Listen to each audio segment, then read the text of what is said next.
Hello friends, welcome back to my mini blog. आज के आमी और मा मिले एसेছি कार्निवल देखबো বলে। তোমরাও দেখতে থাকো, আশা করি তোমাদের ভালোই লাগবে।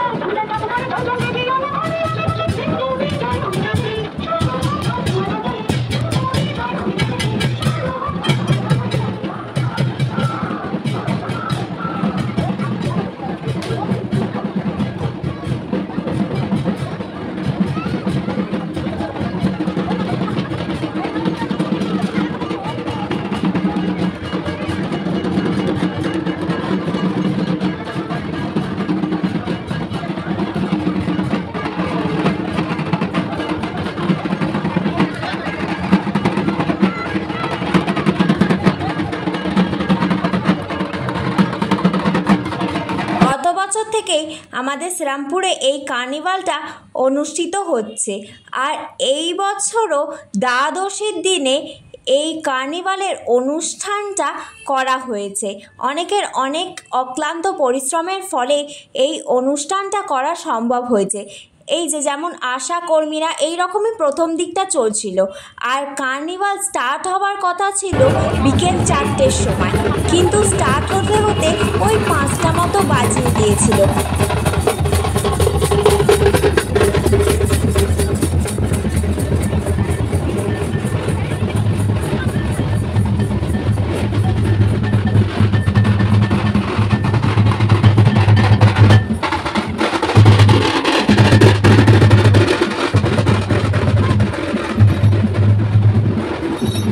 এবার আসছে মহিলা ঢাকিরা, তোমরা দেখতে থাকো, আশা করি তোমাদের ভালোই লাগবে।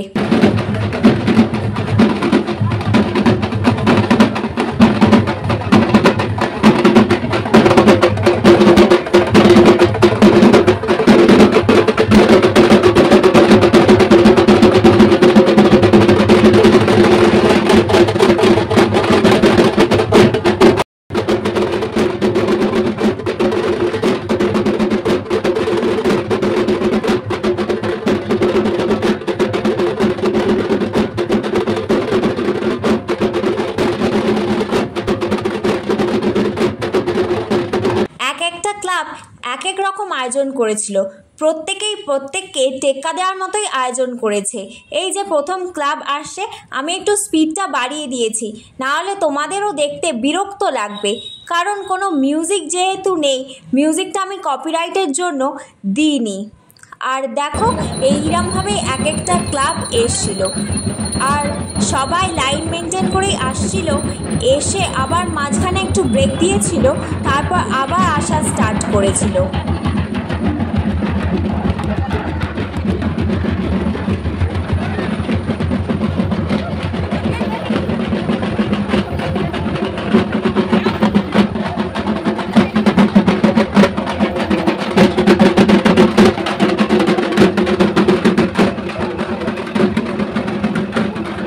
প্রত্যেকটা ক্লাবের প্রতিমাই খুব সুন্দর করেছিল। আর কার্নিভালে তারা না এলে বা আমি না গেলে আমার সেই প্রতিমাগুলো দেখাই হতো না, কারণ আমি যেহেতু 4 দিন ধরে কলকাতায় গেছিলাম, একদিন উত্তরপাড়ার বলাকার ঠাকুরটাই শুধু দেখেছিলাম, আর শ্রীরামপুরে একদিন দেখেছিলাম। তাই একদিনের মধ্যে এই এতগুলো ঠাকুর কমপ্লিট করা সম্ভবই হয়নি। আর কার্নিভালে যারা এসেছিল আরমেশ মাঠ বাদে আমি একটাও দেখিনি, তাই তারা কার্নিভালে না এলে বা আমি না গেলে আমার এই ঠাকুরগুলো দেখাই হতো না। সব থেকে আমার ভালো লেগেছে দত্তপাড়ার ঠাকুরটা। দত্তপাড়ার ঠাকুরটা তোমরা এলেই বুঝতে পারবে, ওটা দুর্গা জগন্নাথ করেছে। ওটা এবারে খুবই চর্চিত ছিল, জানো তো। আর উত্তরপাড়া থেকেও 2টো ক্লাব এসেছিল, আমি সেই ঠাকুরগুলো দেখিনি, তারাও খুব সুন্দর করেছিল। আর তোমাদের বলছিলাম না দত্তপাড়ার ঠাকুরটা এবারে করেছিল রথতালে দুর্গা আসে, তাই জন্যে ওরা দুর্গা জগন্নাথ করেছিল। সেইটা সত্যিই দেখার মতো। এই যে দেখছো এনারা মাথায় কলসি নিয়ে যাচ্ছেন, এনারা অক্লান্ত পরিশ্রম না করলে আমার মনে হয় এক একটা র্যালি এতটা সুন্দর দেখতে লাগতো না। এদের অক্লান্ত পরিশ্রমের জন্যেই এতটা র্যালিগুলো সুন্দর লাগছে।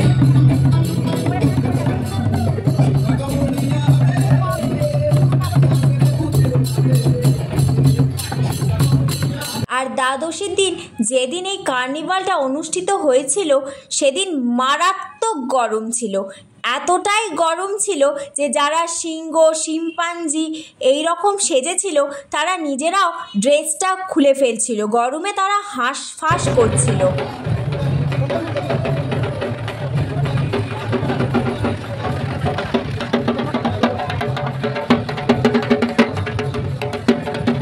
এই ভ্লগটা পোস্ট করতে করতে অনেকটাই লেট হয়ে গেছে, তার জন্যে আমি খুবই দুঃখিত। আর তোমরা তো জানোই যে পুজোর সময় এত ঠাকুর দেখেছি যে গা হাত পা ব্যথা হয়ে গেছে। তারপরে ভয়েস ওভার দিয়ে পোস্ট করতে করতে লক্ষ্মী পুজো পার হয়ে গেছে, তার জন্য আমি সত্যিই দুঃখিত।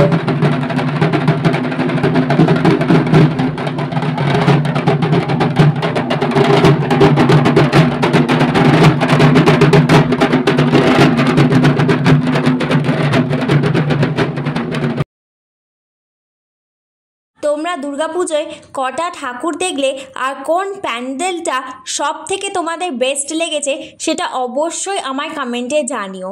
আমার যেই প্যান্ডেল দুটো সব থেকে ভালো লেগেছে সেটা হচ্ছে জগৎ মুখার্জি পার্কের, যেটার থিম ছিল এআই, আর ত্রিধারা সম্মিলনী সাউথে।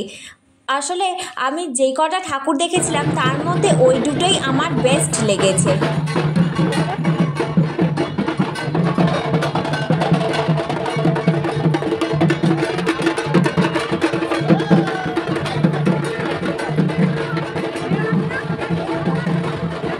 প্রত্যেকটা ক্লাবই খুব অক্লান্ত পরিশ্রম করে। আমরা দুর্গাপুজোটায় 5 দিন ঠাকুর দেখতে যাই, কিন্তু এই পুরো পরিকল্পনাটা করার জন্য আমার মনে হয় গোটা একটা বছরই তাদের লেগে যায়।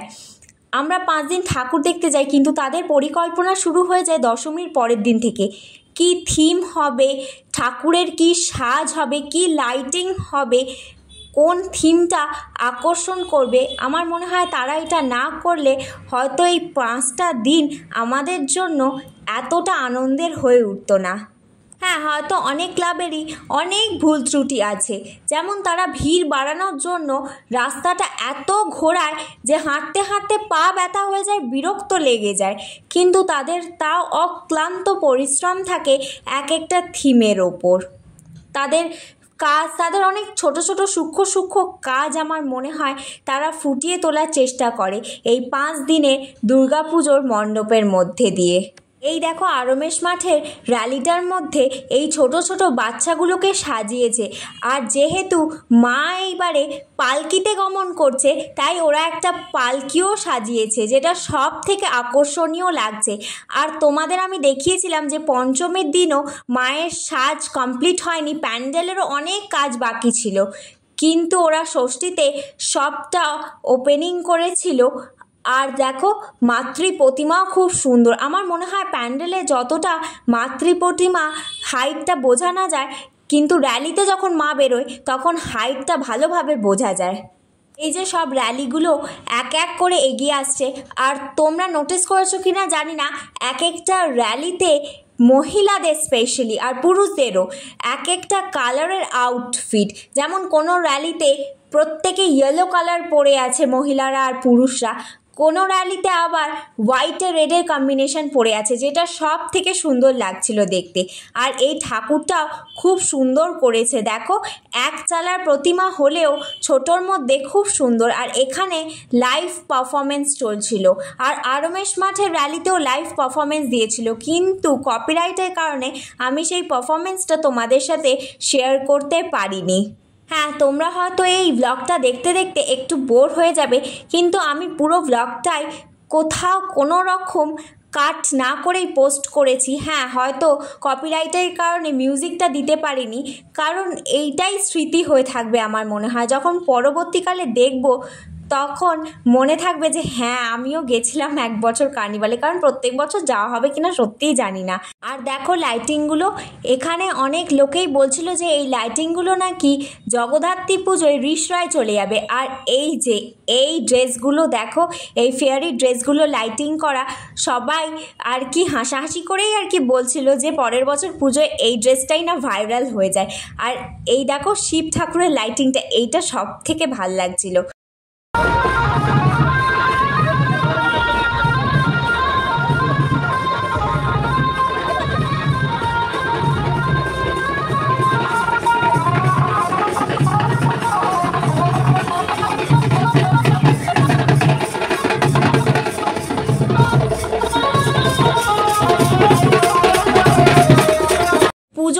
আসছে এটাই বেশ ভালো, শপিং করা, পুজোর তোড়জোড় করা, কিন্তু পুজো একবার চলে এলে কোথা দিয়ে যে ওই 5টা দিন কেটে যায় সেটা নিজেরাই বুঝতে পারি না।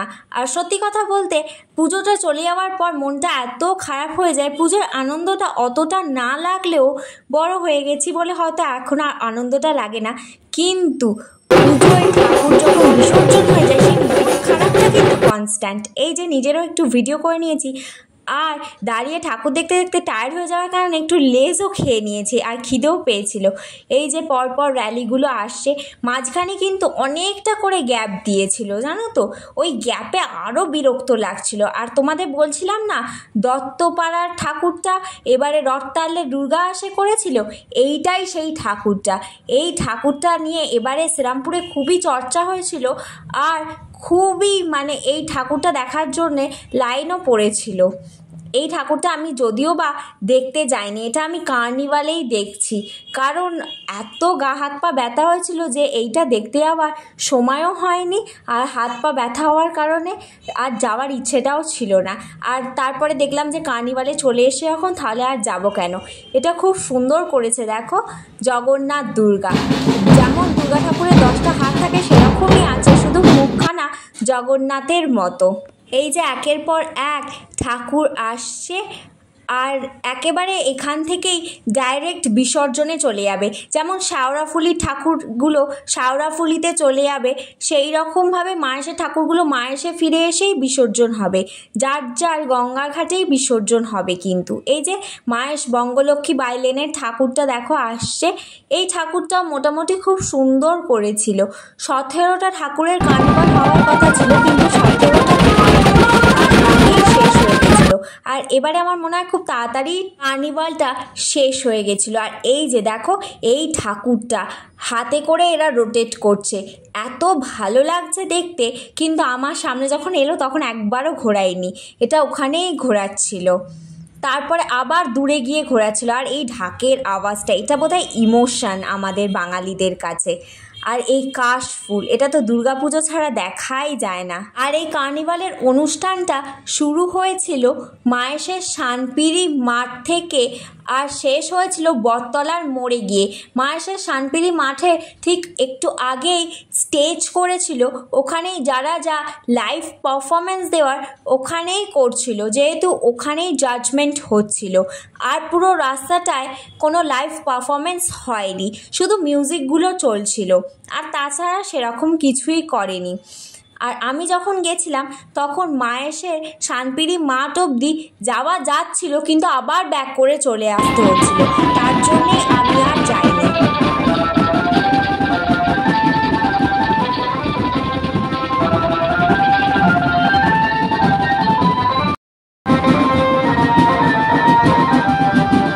আমি ওই ওয়েস্ট পয়েন্ট স্কুলের সামনেই দাঁড়িয়ে দেখছিলাম, কারণ বটতলার মোড়ের ওই দিকটায় মারাত্মক ভিড় হয়েছিল, আর দড়ি দিয়ে ঘিরে দিয়েছিল, দড়ির ওপার থেকে দেখতে হচ্ছিল। আবার মায়েশের শানপিড়ি মাঠের ওখানেও খুবই ভিড় হয়েছিল, আর ওখানেও দড়ি দিয়ে ঘিরে দিয়েছিল, তাই ফালতু ওখানে না গিয়ে এইখানে ফাঁকার মধ্যেই দেখছিলাম। আর এই ঠাকুরটা দেখো কি সুন্দর ঢাকের সাজ করেছে, এখন তো ঢাকের সাজ প্রায় দেখাই যায় না বললেই চলে, কয়েকটা ঠাকুরে করে, খুব সুন্দর লাগে। আর লাইটিংগুলো মানে তাসা দিয়েছে, তোমরা দেখতে থাকো।